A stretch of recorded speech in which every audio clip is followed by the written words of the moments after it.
Why men and women envied, raged, and loved. Why children laughed in sunlight and trembled in the dark of night. Pastwatch remembered so many forgotten stories, replicated so many lost or broken works of art, recovered so many customs, fashions, jokes, and games, so many religions and philosophies that sometimes it seemed that there was no need to think up anything again. All of history was available, it seemed, and yet Pastwatch had barely scratched the surface of the past, and most of them looked forward to a limitless future of rummaging through time.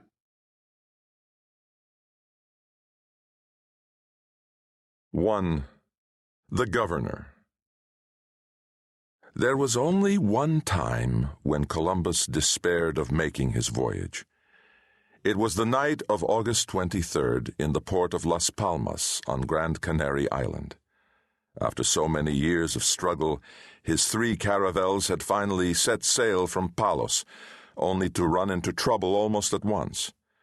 After so many priests and gentlemen in the courts of Spain and Portugal had smiled at him and then tried to destroy him behind his back, Columbus found it hard to believe that it wasn't sabotage when the rudder of the Pinta came loose and nearly broke. After all, Quintero, the owner of the Pinta, was so nervous about having his little ship go out on such a voyage that he had signed on as a common seaman just to keep an eye on his property. And Pinzon told him privately that he had seen a group of men gathered at the stern of the Pinta just as they were setting sail. Pinzon fixed the rudder himself at sea, but the next day it broke again. Pinzon was furious, but he vowed to Columbus that the Pinta would meet him at Las Palmas within days. So confident was Columbus of Pinzon's ability and commitment to the voyage that he gave no more thought to the Pinta. He sailed with the Santa Maria and the Nina to the island of Gomera, where Beatrice de Bobadilla was governor. It was a meeting he had long looked forward to, a chance to celebrate his triumph over the court of Spain with one who had made it plain she longed for his success.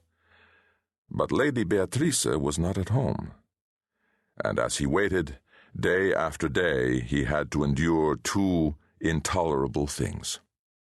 The first consisted of having to listen politely to the petty gentlemen of Beatrice's little court, who kept telling him the most appalling lies about how on certain bright days from the island of Faro, westernmost of the Canaries, one could see a faint image of a blue island on the western horizon, as if plenty of ships had not already sailed that far west. But Columbus had grown skilled at smiling and nodding at the most outrageous stupidity.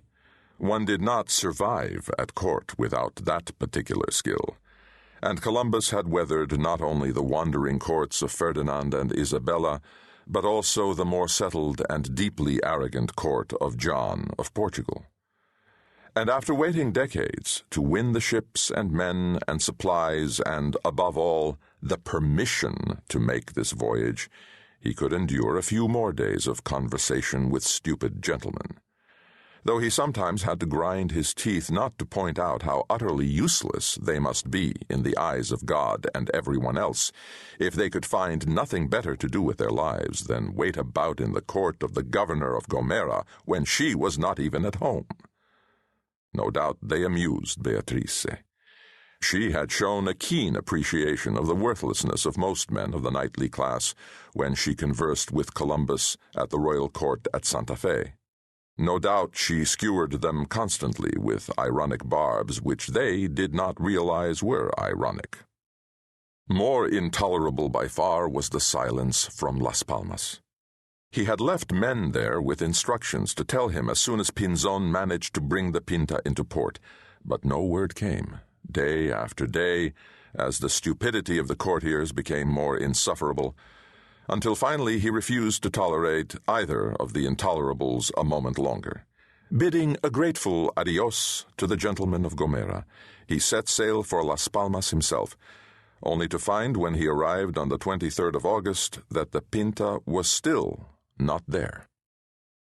The worst possibilities immediately came to mind. The saboteurs were so grimly determined not to complete the voyage that there had been a mutiny, or they had somehow